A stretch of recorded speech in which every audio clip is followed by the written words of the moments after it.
ছেলেটা হঠাৎ পা পিছলে পড়ে গেল এক সোনা ভরা গভীর উপত্যকায়। চোখের সামনে হাজার হাজার টন ঝকঝকে সোনালী শক্তি দেখে সে হতবাক। তারপর সে এক লাফে উঠে দাঁড়ালো আর দৌড়ে ছুটে গেল সেই ঝলমলে জায়গাটার দিকে। সে পাগলের মতো নিচে পড়ে থাকা সোনার মাছ কুড়াতে শুরু করলো।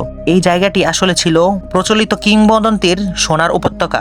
গুজব আছে যে কেউ যদি এই জায়গাটি দেখে সে অর্থ ও ঐশ্বর্যে ভরে উঠবে।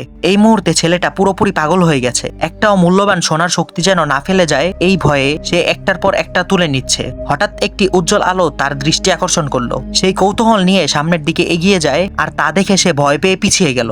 সে সবকিছু সহ্য করে পরের সেকেন্ডেই সামনে গিয়ে কঙ্কালকে ঠেলে ফেলে আর তার হাত থেকে সোনার হাতবন্ধনী খুলে নিজের হাতে পরে নিল। তারপর আবার ফিরে গেল সোনার পাহাড়ের দিকে আর শুরু করলো তার বড় স্বপ্নের অভিযান।